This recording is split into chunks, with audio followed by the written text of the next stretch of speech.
Hi, my name's KimAnna Shields, and you are in the Mermaid Cottage.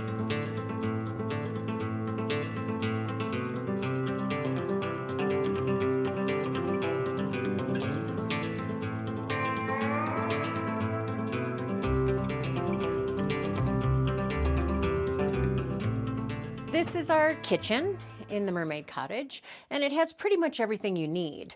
You know, glasses, mugs. We have a French press because that's the best thing to use up here on the Solar Ranch. Teapot, of course, double propane burner. We use propane gas in here. Little tiny fridge. That little drawer over there set has silverware and everything you might need. Our plates are up here, cups. It's just very self-contained. Teas, spices, and here, this is an old recycled window that we put a little metal on as a nice little backsplash.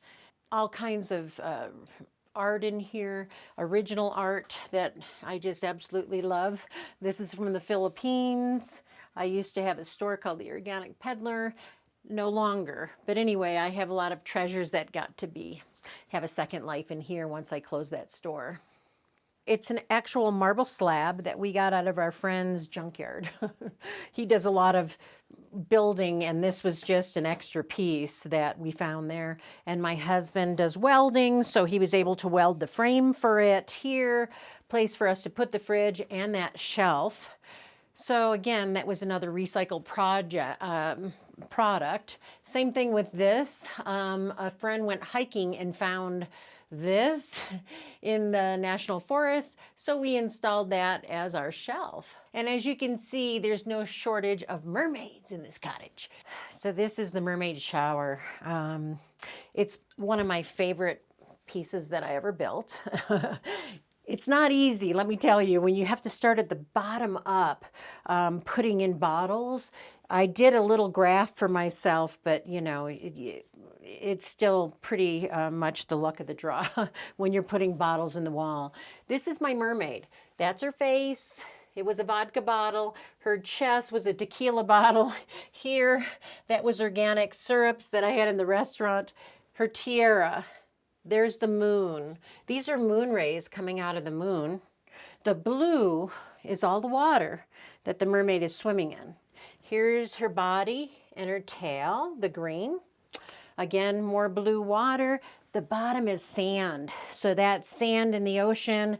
Then there's this olive green is a kelp plant that's growing up, and these are the kelp blossoms.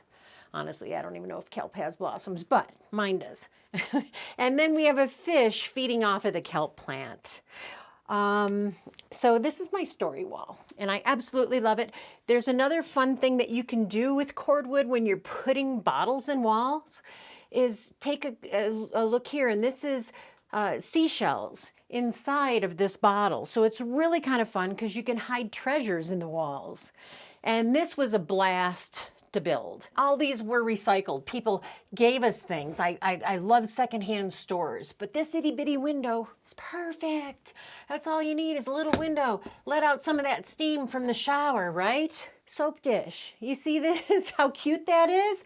It's actually, I made another little cubby hole, and through there is another kelp bud, but that's the little soap dish for you to put your soap. All right, I wanted you to see this floor. Originally, this is concrete, by the way, and it's stained concrete. And that's what we did to, very inexpensive, looks beautiful, a little bit of a verdigris, kind of a finish. And I had that in the shower, but it started peeling up and was really not looking very attractive. So I bought these tiles, which come in 12 by 12 sheets, right? And I laid out this whole piece, but I ran out of tile. Didn't want to buy a whole nother box just for a little bit. So this edge here, it became a beautiful randomly put in edge that's shells and marbles, stones, and it just really added kind of a fun effect, especially like in the corner here. So it fits in with the Mermaid Cottage. People really seem to like it. And I filled in any area that I was missing tiles with little marbles. It looks awesome. I saved myself buying a whole box of tile. I've always been kind of a go-getter and an artist for sure. But when I found this piece of property, I was excited. I mean, I looked at it as an opportunity to be even further away from people. I mean, I grew up in this city and I have gravitated more and more towards nature. And I remember when I sat up on my big porch with the little cabin with my daughters when I first bought this property, one of my daughters said to me, "Mom, I thought you loved us. How could you move us in the middle of nowhere?" And I said, "Honey, oh my God, people would pay to vacation in a place like this." So it's kind of funny because they do. But it's like, for me, I've always just, it resonates with me. You know, my heart, it just made my heart happy. When things needed to be figured out, I figured them out. And that was before, you know, really a lot of the internet and YouTube. I would just ask questions and I would make things work. It's like if one thing didn't work, I'd try something else. And when I first bought this property, I was living in my log cabin in New Mexico. And I would be there for 3 or 4 days, and then I'd come up here for 3 or 4 days, where it was definitely roughing it originally. Because like I said, I only had wood stoves for the first several years, by the way. So anyway, when I eventually, after a year, moved up here, I had wood stoves, no propane. I had a big diesel generator. Like I said, I'd run for an hour or 2 a day. But I would literally have to stoke 2 fires because I would have to do the wood stove in the cabin to keep us warm in the winter. Then the generator shed, which was just a tin shed at that time, I had another wood stove that I had to keep the generator warm so I could get that going. And I felt like I was just stoking fires for the first hour of getting home at night. And then I could damper them down after maybe 2 hours and enjoy our evening with oil lamps. And to me, I never looked at it as a challenge. I mean, I just love this way of living. Okay, so this is just a cute little niche area inside the Mermaid Cottage. This here I built into the wall, but it is actually a melted sparklets bottle. You know, the old-fashioned 5-gallon sparklet bottles? Well, somebody had melted it down. I found it in a thrift store, built it into the wall, and filled it up with shells. This beautiful little mermaid, my best friend of 50 years, her mom, Charlotte, made it. And then this, I found this on the road, and it was this fun little sculpture, and it was like $20 because it was broken on the sides, and I thought, I'm going to build that in the wall. I don't care that it's broken. So here it is. We built it in. It's holding that sparklets bottle, and it was just the perfect little thing. You know, when you're looking for things, as you're building, you can get the best deal on things that are broken, that aren't whole anymore. It's a part of something. And that to me is a challenge. I love buying those things, and then my mind just starts to go crazy where I can put it, what I can do with it. So there's that there. This window is an octagon window. And I think Mikey said we gave some dear friends of ours, Elsa and Baron, the other one. But it actually looks out at our corral. We have a bunch of rescue animals. Our 2 mini ponies, Rain and Jonah, live out there, so you'll probably get to see more of them later on. Hey, Brian. Welcome to our bathroom in the Mermaid Cottage. Okay, so this is our sink, and it is the one and only inside the Mermaid Cottage. So, you know, it's a little bit small, but it does the job. This beautiful little black sink, when I was building, I had a red sink I was going to install, and a girlfriend of mine was at a secondhand store, and she called me up and she goes, "Hey, Kim, I found this great little black sink. It even has the faucet and the knobs. Are you interested?" And I said, "Send me a picture." I said, "Yeah, please buy it for me. It's $20. So she bought, and if you know anything about sinks and faucets, the faucet would probably be about $80, $100. So that was a pretty sweet deal. And this piece was just another old piece. Somebody had actually, I think I bought it at an auction, maybe 10, $15.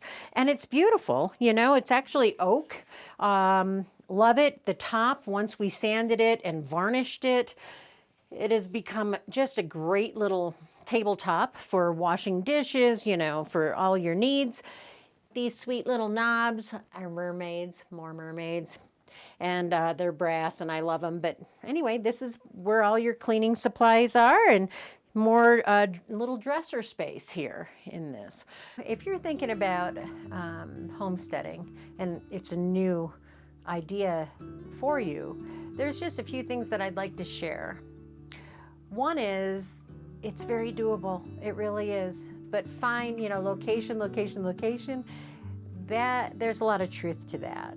Different counties allow different things. Some are way more lenient, have way less rules, and I, of course, love that. And I think most of us would. Know what your need is. Know if you want to be close to people or if you like having beautiful vistas and wild animals. I mean, this Mermaid Cottage is in Saguache County. And what I like about Saguache County is that they're very lenient. They're starting to come in with some more rules now. But when I was building and doing everything I was doing up here, basically, it was like, you know, what is that saying? Better to beg forgiveness than to ask permission. And that's kind of how I lived my life up here. I mean, certainly we pay our taxes and do everything else, but it's been a very awesome county to live in. We were not close to the grid, had to do solar, love solar. I love being that independent. I love not being tied into the grid. We also have propane for backup, but we use our wood stoves and love our wood stoves. We have a well. That's been a little bit of our nemesis, which is sad because we can't live without water, and I love water. This is the high desert. We know it's here. It's just tapping into it. But find out maybe the area where you're living and how successful that's been. Dowsing is an awesome thing. So those are some of my tips. We have a grow dome, so we grow our own food. Love it. Chickens for eggs. Chickens are awesome. They are really the best barnyard animal. We don't, as a rule, eat our chickens because they're all of our pets. You know, every one of our 39 chickens has a name. So I guess enjoy yourself. Think outside of the box. You know, everything can be a thing. And I don't mean that in a negative way. I mean it in a fun way. If you see a piece of furniture or part of a piece of furniture, build it into what you're doing. Make a frame out of it. A piece of stone, build it into the wall or into the walkway. Take things that you love looking at, and make it part of your surrounding, part of your house. It's just such a fun way to build. Let the artist child in you come out and play, because you can do no wrong. You really can't. So step outside the box, and I look forward to seeing what you do. Welcome to our dining area. This table and chairs were gotten at different times, but from secondhand stores. Pretty much everything in this cottage has been recycled. So except for that TV, and it's just DVDs. We are off the grid, 100% solar. So we aren't tapped into any system at all. So we do have a nice variety of DVDs. A lot of them have to do with mermaids, because of course the name is the Mermaid Cottage. We have a lot of friends that love to come and stay, so they can help themselves to some, you know, oats, organic coffees and teas to have for breakfast. And most of the time they eat dinner with us up the hill. So these books are pretty awesome. First off, we have everybody that comes that has to sign the Mermaid Cottage book. They don't have to, but they usually want to. There's poems, there's pictures, drawings. It's awesome. We love that. This book is a book that we did when Mike and I were doing the construction. And so it started with a 5-day workshop with Rob Roy. Awesome guy, him and his wife Jackie. They do cordwood construction. So in our little tiny house, which is, by the way, 195 square feet, so not very large, we have a queen size bed, which is pretty cool. And there's more beautiful mermaid art. This cupboard here, again, was made out of teak. I got it at, I think, Jackalopes in Santa Fe. If you're familiar with that place, they have some fun, funky little furniture.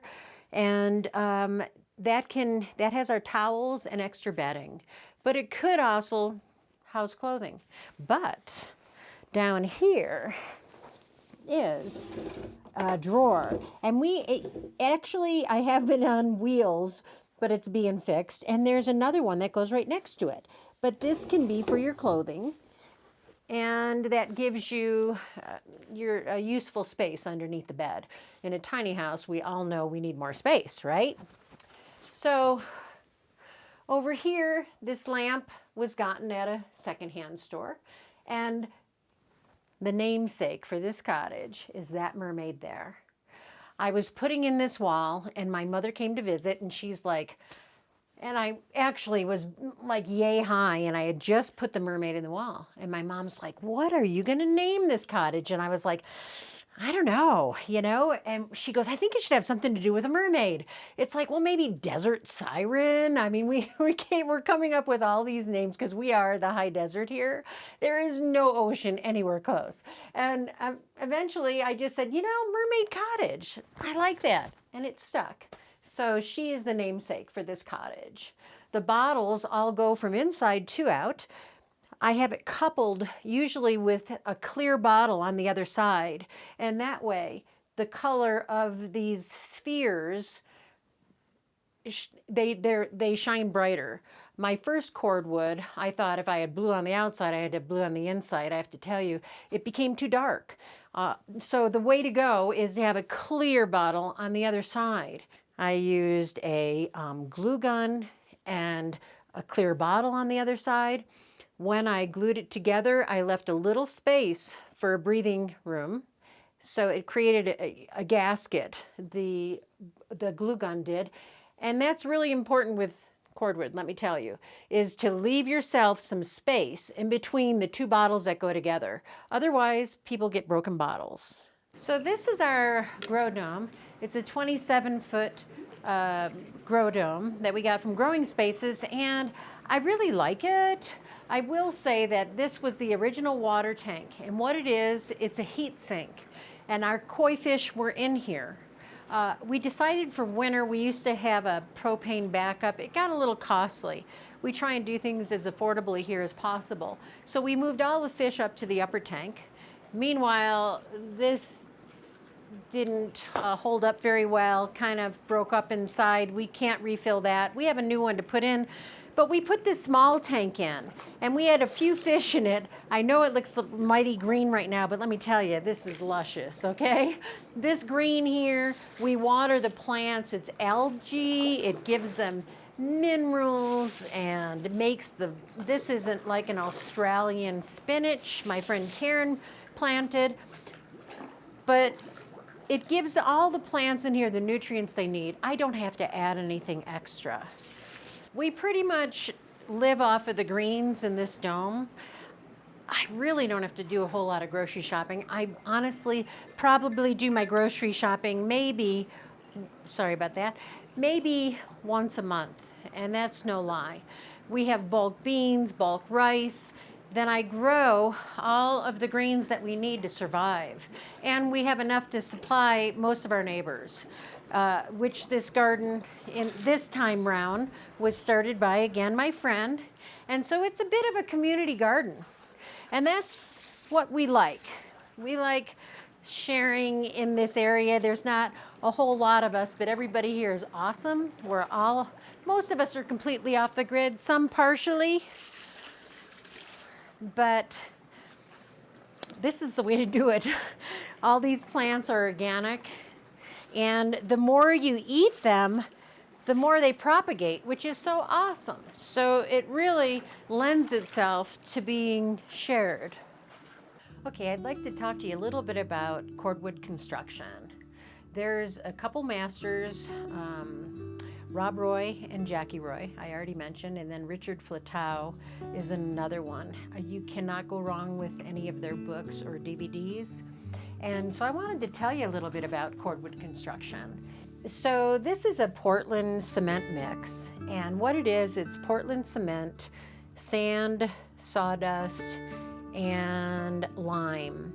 And so that becomes a layer on the outside, on both the outside and the inside. Then there's a cavity that you allow in the middle, and you put sawdust with a little bit of lime because that wards off pests, and it also adds in the insulation. This wall is actually quite narrow. It's only 10 inches, where I built another one that was 16 inches, so the R factor was much higher. The R factor for this little tiny house is probably about 27, which is fairly good. So anyway, these logs go all the way through the wall, as do the bottles, and I think I explained a little bit about that before. There's a clear bottle on the other side. And this is standing dead cottonwood, by the way, that we recycled from a friend's buffalo ranch in town. She had all these standing dead cottonwood that were against an arroyo, and it was perfect because they were already dry. It's a perfect wood for doing cordwood. I will say one of the challenges with cordwood, which I found out, but you can remedy it, is when you're building this wall, this wood will absorb the moisture from the cement and it expands, okay? And then in time, a few months, a year, that wood is going to slowly dry out, and it's, and it was already dry to begin with, but it expands because it's going to absorb the moisture from the cement. And what happens is, as it dries out, it shrinks again, and you end up with a little halo around it. I'm just telling you this so you don't get shocked in the end, because then I had to come in, you can see it here quite well, with cement caulk. And I would fill in both the inside and the outside, and that's okay to create a little cavity there. But I was a little bit surprised myself when I finished my first cordwood, and then as I was getting towards the end, I see these halos forming around the logs. You don't have that problem with the glass bottles because they don't absorb the moisture. So one of the things I'm going to do up here next is build an entire glass bottle outhouse. I'll have no maintenance. Once it's done, it is done. It won't be there. There's no shrinkage ever around a bottle. But I did tell you about the gasket thing, right? With the glue gun, when I'm attaching to, sometimes I will cut a bottle off in half. I did them all by hand originally. Now I have a wet tile saw. Works really nicely on cutting bottles. And I'll put a little glue gun gasket around. I leave about maybe a 1/2 inch to 1 inch gap, couple the bottle into it, and it's perfect for building cordwood construction. So anyway, I want to thank you so much for watching today. I'm really happy to be here. If you have any questions, feel free to reach me at k.cellura@yahoo.com, and I'd be happy to answer any questions about cordwood building, tiny homes, my experiences with it, living off the grid, being independent, and loving it. Ciao.